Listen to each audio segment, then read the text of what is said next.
전국 열차로 시작합니다. 오늘 탑승자 국민의힘 김민수 대변인, 신현영 전 더불어민주당 의원 두 분 타셨습니다. 안녕하세요. 반갑습니다. 저 소개할 때 약간 김 빠지는 것 같은데. 김 빠진 게 아니고 더불어민주당 의원을 먼저 읽어야 되나 어떻게 해야 되나 지금 제가 오늘 좀 약을 안 먹었나 왜 이러는지 모르겠네요. 앞서서는 국민의힘 너무 많은 신경을 쓰시는 거 아니에요? 민주당이라고 읽질 않아서 왜 이런지 모르겠습니다. 많이 응원해 주십시오. 사랑과 희망으로 힘을 주십시오. 예. 첫 번째 질문하겠습니다. 윤석열 대통령 지지율이 취임 후 최저치에서 2주 만에 5% 반등했다는 여론조사 결과가 나왔습니다. 이 여론조사는 한국갤럽이 지난 11일부터 13일 전국만 18세 이상 1000명을 대상으로 조사한 결과입니다.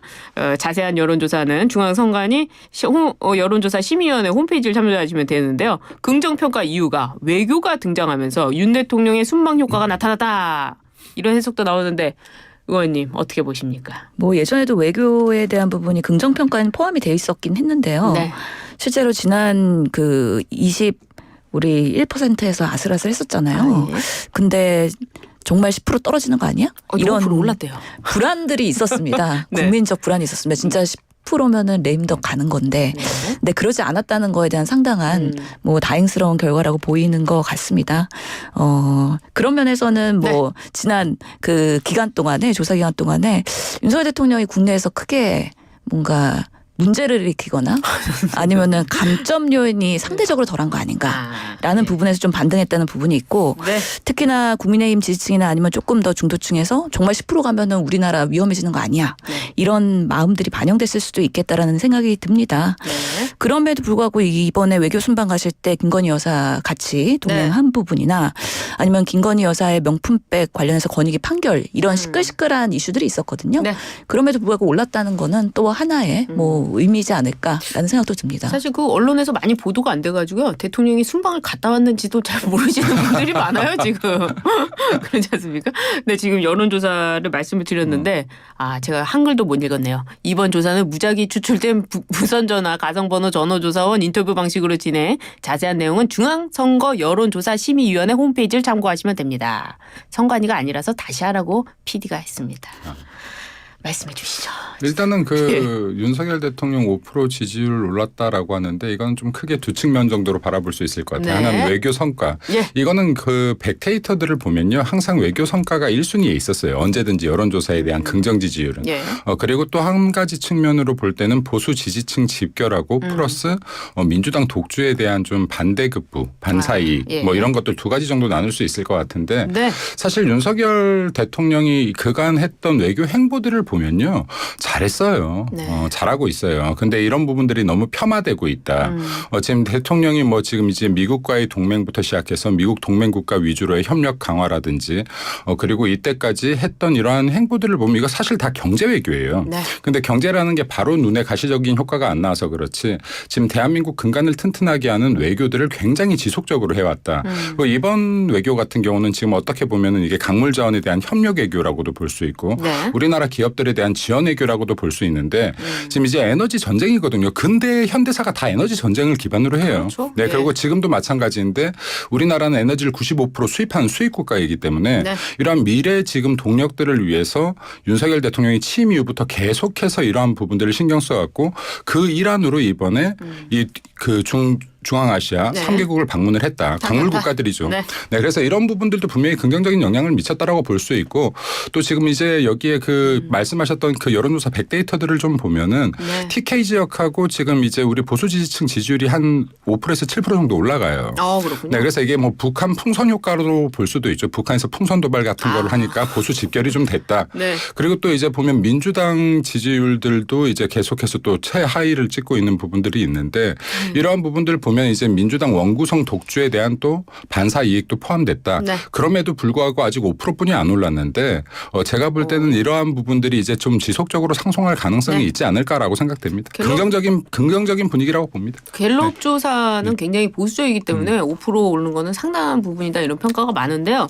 지금 지지율 얘기가 나왔는데 당 지지율 얘기하셨습니다. 웃으면서 저를 쳐다보고 계신데 민주당 지지율은 윤석열 정부 출범 후 최저치를 기록했다. 총선에서 승리한 정당의 지지율이 떨어지는 건 어떤 이유라고 보십니까? 라고 질문지가 되어 있는데 참고로 정당 지지율은 국민의힘 30%, 더불어민주당 27%, 조국혁신당 11%, 나머지 당이 있습니다. 민주당 지지율은 윤석열 정부 출범 후 최저치로 지난해 8월 말에도 27%를 기록한 바 있다고 합니다. 어떻게 된 겁니까? 민주당 잘해야죠. 네. 이 총선 때 민주당이 잘해서 압승한 게 아니라 윤석열 정부의 문제점, 정권 심판 때문에 압승한 거기 때문에 이 22대 국회 운영도 책임 있는 일당의 모습으로 제대로 해야 된다. 네.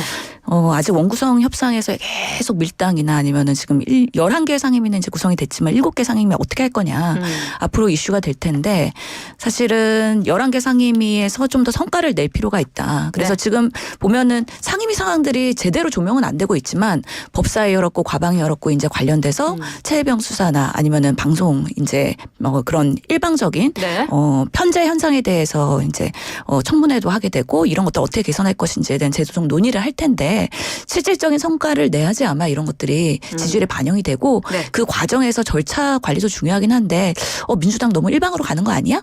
이런 국민들의 우려 이런 것들이 반영될 수는 있다 그동안에 라는 생각이 들고 또 우리 당에서 그동안 또 당원 당규 규정에 대한 네. 또 논란도 있었고 또 최근에 뭐 김성태 쌍방울 그런 1심 판결 이런 부분에 있어서 우리 당이 득점 포인트보다는 지금 뭔가 마이너스 요소들이 그동안은 네. 좀 더 부각되지 않았나. 그래서 앞으로가 더 중요하다고 생각을 하고요. 네. 뭐 이 정도의 그런 변화에 대해서는 크게 일비할 필요는 없다. 그리고 더 예. 가열차게 국회에서의 역할을 제대로 보여줘라. 라는 어쩌면 그런 메시지일 수도 있겠다는 생각이 듭니다. 어떻습니까? 이재명 대표의 그 재판 현실화. 사법 리스크라는 표현보다는 형사 재판 뭐 이 얘기를 하더라고요. 그래서 지금 이게 보면은 이제 민주당 지지율도 그렇고 우리 당 지지율도 그런데 이게 고개를 쳐든 순간 때리는 것 같아요. 예, 국민들께서. 예. 왜냐하면 이게 우리가 사실 대선에 승리하고 나서 오만했던 부분 분명히 있어요. 아주 근소한 차이로 이겼음에도 불구하고. 그리고 지금 민주당이 굉장히 많은 의석을 갖고 갔는데 실제 지지율은 5%뿐이 차이가 나지 않았다. 예를 들어서. 그럼 이게 시사하는 바도 알았어야 되는데 민주당이 지금 민주적이지 않은 절차들로 굉장히 밀어붙였던 것들이 있어요. 원구성부터 시작해서 지금 법안 통과들도 마찬가지고. 근데 만약에 이게 진짜 국민들이 민주당이 항상 말하던 민이었다면 지지율이 올라가야죠. 근데 이 과정 속에서 지금 지지율이 떨어지고 있다라는 거는 국민들이 니네 의석은 많이 줬지만 민이 잘못 읽고 있어를 지금 경고 사인을 보내는 거라고 봅니다. 그럼 지금 원구성 자체도 마찬가지인데 네. 지금 기존의 갈래들을 다 깨고 지금 이제 운영이라든지 법사위라든지 다 본인들이 독식을 하고 있는 과정들인데 이게 결국에는 어떻게 국민들에게 피해 가지 않겠습니까? 그래서 지금 이제 이러한 부분들도 민주당이 국민들의 사인을 한번 읽을 필요가 있지 않겠나. 네. 우리 당도 마찬가지로 반면교사로 삼아서 국민들께서 고개를 쳐들면 때린다라는 걸 좀 기억하고 또 지지율이 조금씩 올라간다라고 해서 고개 쳐들지 말고 계속해서 국민들 민의를 헤아리려는 노력들이 필요하겠다라는 말씀드립니다. 그 민주당에서 종부세 논의를 먼저 꺼내지 않았습니까? 뭐 언론 인터뷰를 통해서도 그랬는데 정부가 대통령실이 종부세 폐지와 상속세 인하 등 세제 개편을 방침을 밝혔습니다. 이거 어떻게 보십니까? 지금 뭐 종부세 얘기가 민주당 내에서도 일부 나왔었는데 네. 결국에는 뭔가 유야무야 됐죠. 지금 진행하기에는 적절치 않다. 또는 내부에서 또 반론도 있었기 때문에 지금으로서 민주당이 이거 적극적으로 추진하기는 어려워 보입니다. 그래요. 그럼에도 불구하고 지금 대통령실이 아마 인투표 과정에서 노출된 것 같고 또 뭐 상속세 30% 50%에서 30%까지 인하하겠다라고 얘기를 했는데 구체적인 안까지 숫자가 나왔고 생각보다는 언론에서 이렇게 인터뷰한 것이 파급 효과를 갖고서는 주말 내내 이제 기사화가 되긴 했는데 아마 이런 방식으로 대통령실이 드라이브를 걸고 그다음에 국회에서 이건 법 개정을 해야 되는 부분이기 때문에 추진을 같이 공동을 해야 성과가 날 텐데 이런 방식이라면 저는 성과를 내기 어려울 거라고 봅니다. 왜요? 실제로 그런 정말 이 상속세 인하나 종부세 뭔가 개편이든 아니면 폐지든 이런 방식으로 구현을 하려고 했으면은 미리 이런 여야와의 소통을 통해서 공감대를 가지고 진행을 해야 될 텐데 지금은 그냥 딱 던진 상황이거든요. 그럼 왜 이 타이밍에 이런 걸 던졌을까? 저는 시기적으로는 적절하지 않다고 봅니다. 지금 일반 서민들이 경제고나 이런 서민고들이 있는데 갑자기 부자 감세한다고? 그리고 뭐 재정 건전성 얘기하면서 세수 결손의 문제는 어떻게 해결하고 갑자기 이렇게 하는 거야? 이런 부분에 있어서 그다지 다음에 연결되거나 이거를 실현하기에는 어려운 부분들이 있을 거다. 좀 더 지켜봐야 된다.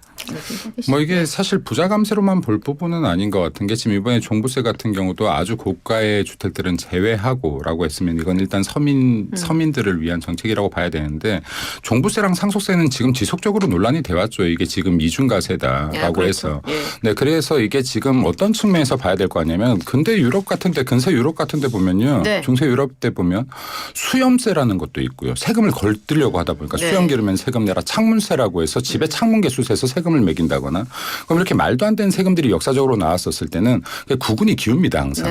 네. 근데 지금 이제 우리나라 같은 경우는 지금 뭐 상속세 그리고 종부세 같은 거 계속 지속적으로 문제가 돼갖고 분명히 이러한 부분들에 대한 개편이 이루어져야 되는 게 맞다라고 저는 생각이 돼요. 네. 그리고 이게 논란의 여지가 있음에도 불구하고 세수 네. 부족 때문에 항상 문제가 되는 것인데 이 대응법들을 고려해서 국민들께서 어느 정도 공감대가 다 이루어져 있기 때문에 이 부분은 반드시 좀 윤석열 정부에서 건들고 가자 네. 하는 말씀 드리고 싶습니다. 알겠습니다. 다음 소식 좀 이야기 넘어가 보도록 하겠습니다. 이재명 대표가 검찰의 대북 송금 사건 관련 보도를 하는 언론들을 향해서 검찰의 애완견이다 이렇게 말을 했습니다. 왜 받아주는 대로 적느냐. 국민의힘은 독재자 예행 연습이다. 희대의 망언이다. 이렇게 비판을 했는데요. 어떻게 보십니까? 저도 사실 대변인 하면서 네. 정치부 기자들이랑 이렇게 만찬하거나 식사할 때 항상 얘기하는 게, 제발 정치인들의 그런 최고위원, 그리고 최고위원회의, 그리고 원내대표 회의 때 그대로 받아 적지만 말아라. 아, 그게 무슨 말이에요? 그럼. 예. 보통은 이게 기사들이 우리 300명의 국회의원들이 현장에서 열심히 일하고 있거든요. 네. 근데 보통은 모든 기사들이 좀 단조롭게 나와요. 그냥 그 모두 발언에서 있는 것들을 그대로 기사화하다 보니까 뭔가 심층 기사나 분석 기사나 아니면은 정말 드러나지 않게 열심히 현장에서 일하는 의원들은 묻히고 항상 그런 메시지들만 우리 국민들에 전달되는 것이 아쉬움이 있었거든요. 그러면서 아마 이재명 대표도 너무 검찰이 하는 얘기들만 그대로 전언하는 거 아니냐 언론이 그런 것들에 대한 불편함과 그런 못마땅함이 이런 표현이 됐다고는 봅니다. 근데 뭐 초선 의원들도 이런 부분에 있어서 두둔하면서 더 세가 확장되고 막 이랬던 것 같은데 노동면 의원 같은 경우에도 뭐 그렇게 비판을 했더라고요. 예. 근데 저는 기본적으로 정치인이라면 말에 품격이 있어야 된다고 생각을 하고요. 누가 품격이 국민들께서 이런 부분들을 보고 그 정치인을 판단하시는 거기 때문에 억울하고 불편하고 그런 마음이 있더라도 조금은 정지된 표현으로 앞으로 하는 게 앞으로 정말 이제는 대통령이 되실 거라면 그런 부분에 있어서도 관리를 해야 된다라고 저는 생각합니다. 아, 그래요. 어떻습니까? 이 기자 출신이 노종면 의원 같은 경우 대다수 언론이 검찰 주장을 받아쓰기에 분주하지 않은가 이런 행태를 애완견이라 부르지 않을 수 없다. 또 양문석 의원은 애완견이라고 높여줘도 발작 증세를 일으킨다. 뭐 언론을 향해서 이렇게 얘기를 했어요. 잘못됐죠. 방금 의원님 말씀하셨던 것처럼 정치인들이 기본적인 좀 언어의 품격은 있어야 된다고 보는데 네. 지금 이재명 대표가 얻고자 했던 건 두 가지인 것 같아요. 하나 사실관계 바로잡아야 될 게 검찰의 입장을 받아쓴 게 아니라 판결문을 받아쓴 거죠. 아, 네. 네. 그러니까 지금 이런 것들도 지금 사실과 계속 다른 왜곡을 하고 있다라는 말씀을 좀 드리고 싶고 네. 그리고 지금 이재명 대표가 지금 그 기자들을 이렇게 받아쓰기 하는 애완견으로 비교한 것이 결국에는 안부수에 대한 재판 결과가 다르다는 거 아닙니까? 아, 이화영과 안부수? 네, 예. 이하영과 안부수의 재판이 다르다는 건데요. 이거 지금 정확하게 하나 짚고 들어갈 게 방송에서 이런 얘기들을 안 하더라고요. 2022년 11월에 기소됐던 안부수 공소장이에요. 스마트팜 비용 대납이 경기도와 연관되지 않은 게 그때 당시에 김성태가 체포 전이에요, 이게. 그러니까 이 내용 자체들이 나오기 전이라는 거를 지금 명확하게 이 시점 분리를 해야 됩니다. 그렇기 때문에 지금 이 내용이 들어갈 수가 없었던 시기인 거고요. 그리고 지금 여기에서 추가적으로 김성태가 강제 소환되면서 여기서 조사하다 보니까 지금 경기도와 연관성들이 나오고 있는 거예요. 네, 그런데 이러한 부분들을 계속해서 국민들 눈 가리기 식으로 해서 사실 왜곡을 시켜서는 안 된다. 네. 그래서 이재명 대표가 얻고자 했던 건 두 가지인데 하나는 본인 사법 리스크에 대해서 언론 플레이를 하고 있는 것이고요. 그리고 두 번째는 지금 언론 사법도 강행 처리해야 되거든요. 그러니까 언론에 대한 이 밑작업들, 언론에 대한 비토를 시작해서 이 밑작업들을 하고 있다. 이 두 가지 측면에서 무언가를 이런 의도된 발언이라고 생각합니다. 의도된 발언이었다. 이제 추가적으로 기소가 됐으니까 아마 더 그랬을 거라고 보이는데요. 민주당 전당대회 날짜가 가까워지면서 이재명 대표 연임 여부에 대해서 입장을 밝힌다 뭐 이런 얘기가 지금 나오고 있습니다. 일주일에 최대 4차례 재판을 서울과 수원을 오가는 상황이 될 수도 있는데 이건 어떻게 보십니까? 네, 뭐 이미 재판 여러 개 받고 계시고 네. 그럼에도 불구하고 총선도 지휘하셨고 그런 면에서는 연임하는 데 있어서는 뭐 문제는 없다. 조만간 네. 입장을 밝히시고 그대로 갈 거라고 저희는 그냥 예측을 합니다. 이변은 없을 거라는 생각이 들고요. 재판이 개수가 많아지고 그러면 아무래도 당연히 부담이 되고 그렇죠. 그런 부분에 있어서 심적 부담 당연히 있죠. 물리적으로도 그렇고 네. 그런 부분들을 어떻게 잘 극복할 수 있을지 사실은 그런 부분도 민주당에서는 고민해야 되는 중요한 포인트라고 생각을 합니다. 그럼에도 불구하고 지금까지 그런 재판 때문에 뭔가 그런 민주당의 그런 정치적인 여러 가지 활동들에 대해서 제약을 받거나 그러지는 않았기 때문에 그런 부분조차도 뭐 큰 결격 요소라고 하기에는 당내에서는 그렇게 생각하지 않을 것이다. 고 생각합니다. 언론들 사설을 보니까 이제는 지금 재판부가 빠르게 빠르게 재판을 끝내야 되지 않냐 뭐 이런 언론들의 사설 얘기도 많이 있더라고요. 이거는 어떻게 보십니까? 이미 재판들이 굉장히 지연됐죠. 예. 그리고 지금 이재명 당대표 같은 경우 마찬가지인데 민주당에서는 좀 일관된 입장들이에요. 그러니까 이재명 대표가 재판을 여러 개 받고 있음에도 불구하고 민주당의 업무상에는 영향을 미치지 않았다라고 하는데 네. 야당이 할 게 대여 투쟁뿐만이 아니에요. 여러 가지 일이 있죠. 많은 의석수를 갖고 있으면 사실상 이게 굉장히 많은 업무들을 마비시켰다라고 봐야죠. 지금 의회 출석 일수만 봐도 그래요. 이재명 그래요? 대표의. 네, 근데 지금 이제 이런 부분들에 대해서도 좀 명확하게 이야기할 필요가 있는 것이고 이재명 당대표나 민주당이 지금 그토록 오래된 당원들까지도 막고잡이로 뜯어고치면서 이렇게 연임시키려고 하는 이유는 하나뿐이 없다. 사법 리스크다. 이재명 당대표가 당대표의 위치에 있으면서도 작년에 9월에 네. 체포동의안 발의될 때 가결됐어요. 근데 지금 이거 당대표직 내려놓고 나면 본인의 사법 리스크를 막지 못한다라는 불안감이 분명히 있을 겁니다. 그렇기 때문에 저는 이게 셀프 방탄이라고 봐요. 셀프 방탄하기 위해서는 당대표직을 내려놓을 수가 없는 구조이다. 그렇기 때문에 이재명 당대표가 분명히 이 연임에 대한 뭐 의견을 표명한다라고 했는데 이건 전 100% 연임될 것이다라고 봐요. 근데 이제 이러한 부분들도 지금 국회 자체가 민주당 거대 이 의석을 가진 지금 민주당 자체가 이재명 대표 한 명의 방탄을 위해서 이렇게 향해 가는 것은 바람직하지는 않다. 바람직하지 않다. 그런데 뭐 지금 뭐 그 재판 얘기하면서 당대표직 수행할 수 있냐고 얘기하는 거는 비판이면 비판인 게 네. 국민의힘 지금 여당인데도 불구하고 개헌하고서 한 게 없어요. 그러면서 네. 비판을 할 수가 없는 그러다. 너희 스스로를 잘 들여다봐라. 네 예. 자신을 알라. 그래야죠. 네 자신을 알라. 그러니까 이게 국민의힘은 저는 뭐 어제 방송에서도 국민의힘 비판을 했는데요. 마찬가지예요. 네. 국민의힘이 의석수가 108석이라고 해서 우리가 할 수 있는 게 없어요 하면 안 된다. 그건 뭔가를 좀, 예. 찾아라. 정책도 찾고 국민들이 감동할 수 있는 포인트를 찾고. 근데 이거는 저도 마찬가지로 이게 국민의힘이라고 해서 이 부분을 비판하지 않는 게 아니에요. 근데 이게 서로 니나 잘하세요. 니나 잘하세요 해서는 이게 앞으로 나아갈 수가 없다. 네, 그러니까 이건 민주당은 상관이니까. 180 거대 야당으로서 반성할 부분을 반성하고 우리는 또 108석이지만은 정부 여당으로서 반성할 부분 반성해야 한 걸음이라도 더 나아가지 않겠는가. 네. 그러니까 지금 이게 항상 상대적인 거여가지고요. 네. 정당 지지도가 한쪽이 떨어지면 같이 지금 떨어지고 있는 판국이잖아요. 네. 무당층이 23%라는 얘기는 22대 국회에서도 무당층의 지지도가 점점 올라갈 수 있는 위험 요소가 분명히 있다. 그래요. 다음 역으로 넘어가 보도록 하겠습니다. 국민의힘은 한동훈 전 비대위원장 대세론 속에 다른 대항마들의 도전이 이루어질지가 관심이라고 하는데요. 나경원 의원을 비롯해 윤상현 의원, 유승민 전 의원 대항마로 꼽히고 있는데 김재섭 의원도 뭐 출마를 검토하고 있다 이렇게 되고 있습니다. 어떻게 평가하십니까? 이건 뭐 국민의힘부터 들어볼까요? 뭐 여러분이 나오면 좋겠어요. 개인적으로는. 네. 여러 명이 나왔으면 좋겠고 그래야 일단은 정당대회 자체가 뭐 컨벤션 효과도 있을 것이고 이슈도 될 것이고 네. 이걸 통해서 지지율 상승도 있을 것인데 여러 명들이 나와서 좀 시끌벅적했으면 좋겠는데 이 시끌벅적한 것이 서로 네거티브하느라고 시끌벅적한 것이 아니라 108석 정말로 이 힘없는 여당으로서 네. 어떠한 비전을 보일 것인가 그리고 국민들을 위해서 어떠한 정책을 이끌어갈 것인가 네. 아까 윤석열 대통령 그 지지율에 대한 부분 나왔는데 여기에서 지지하지 않는다의 1번은 여전히 경제예요. 아까 보면 경제 물가더라고요. 그래요. 백데이터 예. 보면. 그럼 어떻게 해야지 경제 물가 부분에 대해서 국민들과 좀 더 살을 맞닿는 부분들에 대해서 체감할 수 있게끔 네. 이렇게 변화를 이끌어낼 것인가 하는 비전들을 보여주는 좀 정책 예장이 됐으면 좋겠다라는 생각이 있어요.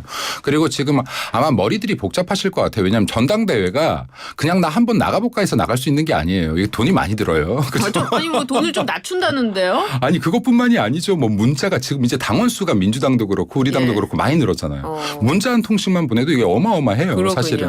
네, 그래서 이러한 부분들도 보면은 모두 쉽지 않은 결정이겠지만은 여러 네. 가지 부분들에서 그럼에도 불구하고 정말로 의지가 있는 분들, 좋은 정책이 있고 내가 목소리 내고 싶은 분들은 많이 나오셔서 이렇게 좀 국민의힘에 좀 사기가 떨어진 부분들, 지지자분들 좀 많이 끌어올려 주셨으면 좋겠다라는 생각. 근데 뭐 어차피 당대표는 한동훈이다 이런 얘기도 있는데 누가 나올까요?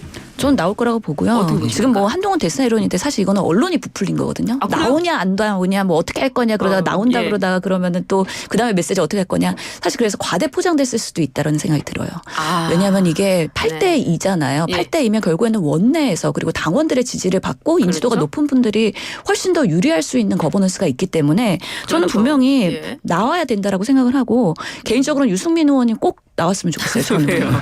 지금 그동안 너무 오랫동안 쉬셨다는 생각도 들고 지금 뭐 우리 그 당원과 일반 비율 뭐 7대 3으로 하냐 하다가 결국엔 8대 2 됐는데 네. 이런 거 극복하고 국민의힘이 이렇게 고군분투하고 있을 때 재건하는 리더십을 보여주시면 저는 승산이 있다고 생각하기 때문에 유승민 의원님 아마 되게 고민하실 거거든요. 그래요. 나와도 될까 안 될까 그런 여러 가지 할 텐데 꼭 나왔으면 좋겠다는 생각이 들고 그다음에 결국에는 친윤 세력이 어디랑 같이 힘을 합칠 거냐에 따라서도 많이 이게 네.